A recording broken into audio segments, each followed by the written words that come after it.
everyone, for joining us today and welcome back. Today's conversation is one that's not always an easy conversation, but it's one of the most important conversations that we're going to have. And it's about when life changes. So today I have my friend and colleague, who is also my realtor, Shauna Riley, who's joining us today. And we are going to talk a little bit about what happens when we have a marital or relationship breakdown. Because when life happens, it's financially impacting, it's emotional, sometimes we don't have that rational thinking that we need to have when something big like this is happening and we don't always feel clear at first.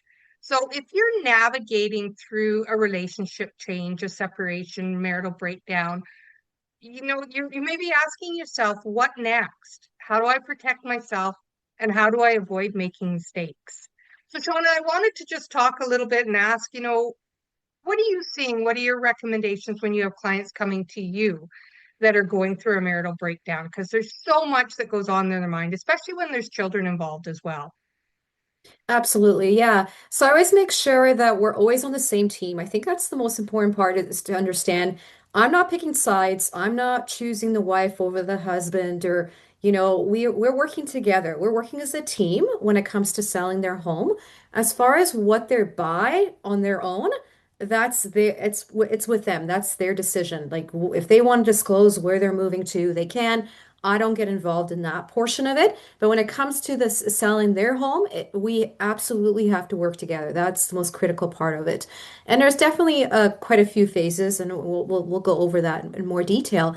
But I would say communication is big because I have had situations where, maybe, the husband is not talking to the wife. So it's like, okay, well, I understand there's problems there, but we want to make sure that the one thing that we are communicating is, working together and, um, and helping them move forward with the next chapter of their lives. So, Yeah, and those are some really valid points, and those are things that you and I have talked a fair bit about too, as we talk about our clients and potential, with where they're going and different decisions they have to make. It is a very emotional time, and a lot of times just Mhm. because your relationship is changing, it doesn't mean that you need to make that immediate housing decision change. You don't have to jump into it. Some of the common mistakes that I see, and I'm sure you see them too along the way, is that people are looking to sell too quickly. They're moving out too soon. A lot of times they're agreeing to financial terms or different terms on their marital breakdown without considering any of the financial clarity. So, Mhm. as you're saying, that communication piece between the clients, but also between you and I is so important to make sure that we're helping the clients make the right decision as they're moving through this next journey in life. So I would say too, like the first step is definitely don't act too quick. Take Mhm. that moment, step back, pause, get a hold of yourself and myself, and let's sit down and have a conversation with them to see, where they want to go. Maybe they Mhm. want to stay in the house. Yeah. Maybe they want to move somewhere else, but do they want to stay in the same neighborhood? So that those decisions take time to make. And it's first for us to understand, as well as the client understand what's important to them, what's important to the family dynamics when you come to that. Mhm. You Yeah, know, absolutely. when we look at, and you touched a little bit about it when you talked about what, moving and where you're moving and that. So, what are some of the key questions that you are hearing from clients when it comes to a marital breakdown or Mhm. just a decision to split in different ways? Yeah, so financially, that can be a challenge depending on when the clients purchase their home. So I have clients that bought their home back in 2022 and they put down 20% down payment. And unfortunately, now that the things are not going well, they're going to lose $100,000 equity right there because they bought at the peak of the market. So that is definitely a concern for a lot of people. Sometimes people in these type of, the couples in these type of relationships they get caught up in the financial side of it, which is very critical, but also depending on the relationship breakdown, the dynamics of the relationship, in some cases it's a safety concern and it's better to just move forward and move your own separate ways, sell and move and take that financial loss. But if that's not the case and there isn't a financial loss, it's definitely advisable advisable to speak to, to you and run the numbers and see what would be the next step. Of course, there's the gaining legal advice, the separation agreement and such that needs to be in place. Um, but it's also important for them to have a clear picture in their mind. Where's the next move? Because sometimes that's really the scary part. People are really scared of change. So I think having a clear idea or a rough idea at that point would definitely help ease things off for them. But of course, you can speak on the financing side, trying to get an approval without a separation agreement, that could be extremely challenging. Yeah, it's very, very true. Like, and a lot of people are saying, like, can I afford to move? As you say, Yeah. markets have changed in the economical system situation that we're in. Houses are different, whether it's houses, townhouses, or condos. They've come down a lot in the last few years, and a lot of people, if you're making that decision now that you're going to go your separate ways, uh, you have to look at, are you prepared to take that loss? Absolutely. Or are you going to stay in the house? And if you're going to stay in the house, or one of you are going to stay in the house, what does that look like financially? And can you afford it? Some of the documents, like you talked about, some of the documents that we need to be considered is, a separation agreement is so important to have.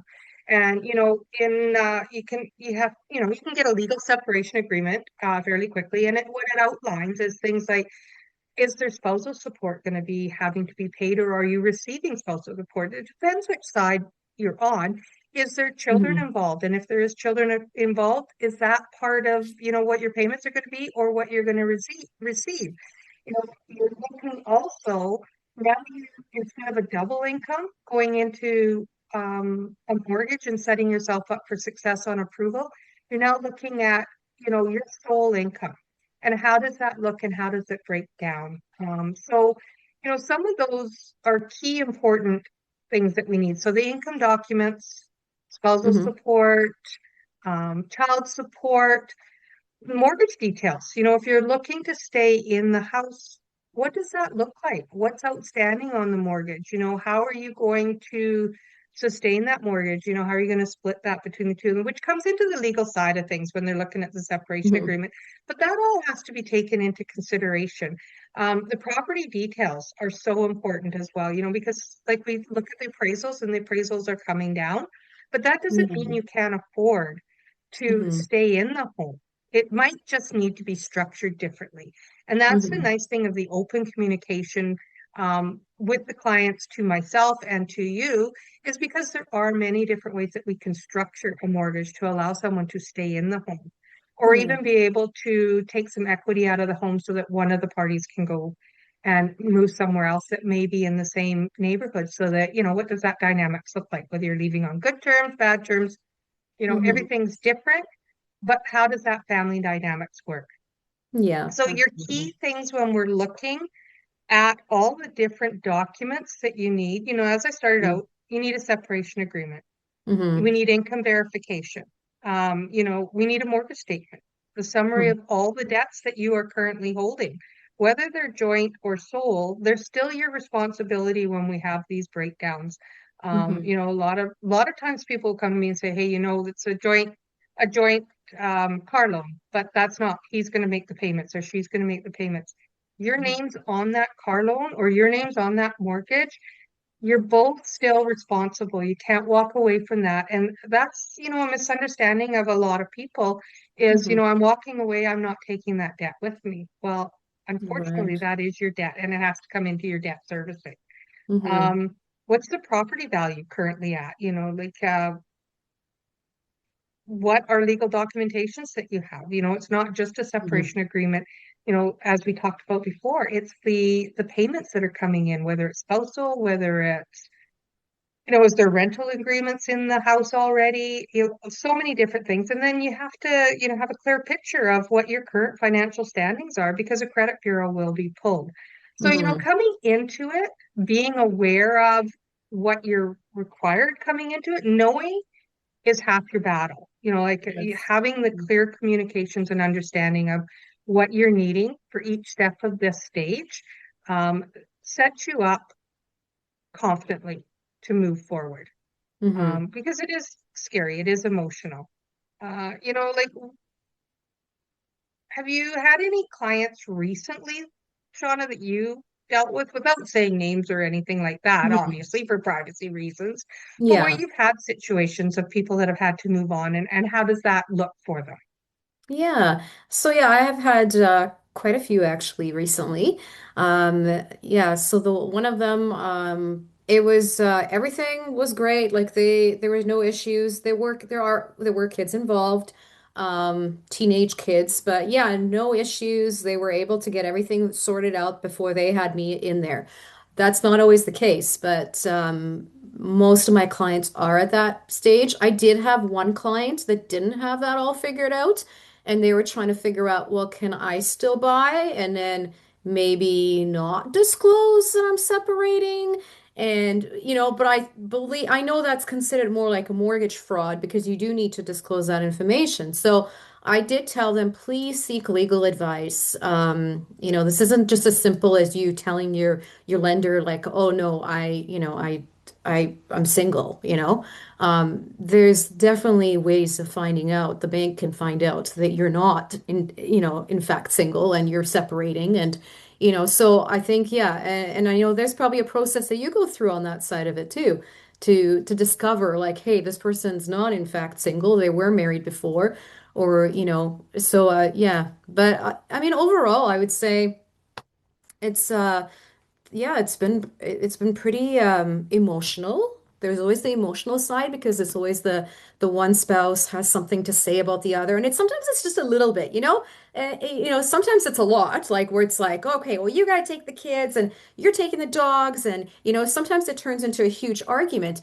And I've really try to get them back together and be like, okay, let's calm down, let's get this figured out. Like we're both working on the same goal. The goal is to sell your home so you can move on. So you're not stuck in a situation where you're fighting about who's going to take care of the dishes and who's going to take the kids out while there's showings. So I think it's so important to have that communication, and I've been very successful with it. I have to say, I haven't had any situations where the one spouse doesn't talk to me. They always know that I'm working for both of them. I don't just work for the wife, or not, I'm not just working for the husband. I'm there for both of them, and they know that. So, yeah. And that's, yeah, thank you. And the same with me. I can't work for both clients sometimes because of the conflict of interest on it, but very open with the conversation of the clients that I'm working with. And if both of them come to me, I do have colleagues that I refer them to so that I'm not into both of their financial situations. But just the openness of how they're going to structure the debt, how are they going to support each other, and just trying to keep that calm mind, and just being confident and calm and really considerate of each other's feelings as well as, the kids, is where the key to the success is.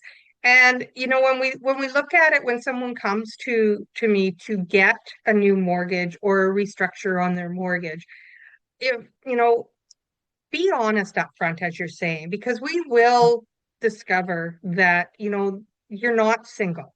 And Mhm. that's okay. There's nothing wrong with that. There's nothing to be ashamed of, but it really helps structure the deal, especially if you come forward and say, you know what, yes, I was married, but we're just in the process of splitting up and separating and dividing all of our assets and everything.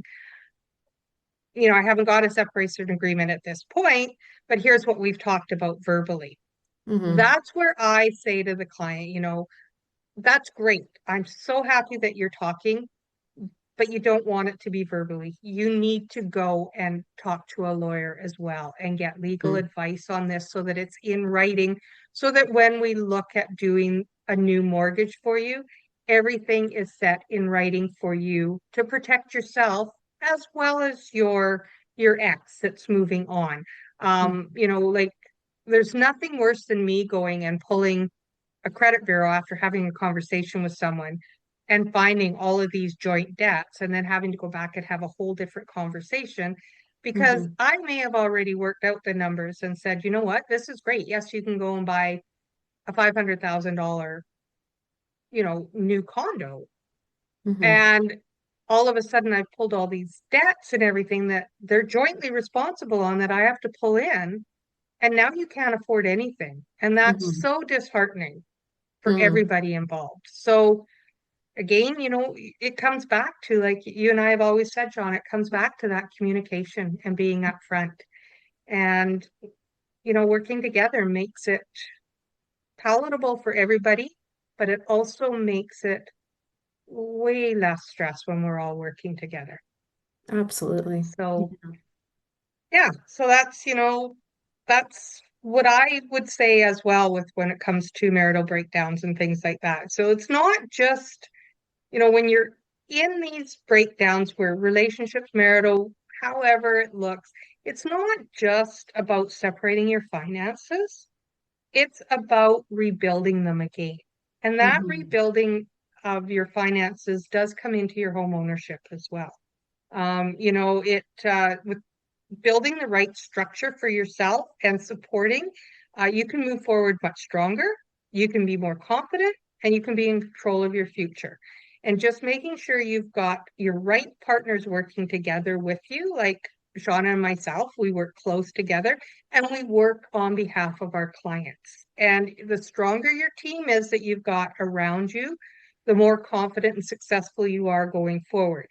And yes, Sean and I are two pieces and very important pieces to any of these decisions that we're making financially in home ownership. But we also we have a whole network and a whole team around ourselves that we work with that are lawyers and accountants and things like that, that all fall into place of what you need, whether you're in a marital breakdown, separation, or if you're just starting out or looking to downsize, upsize, those are all key important players that you want the full team supporting you together.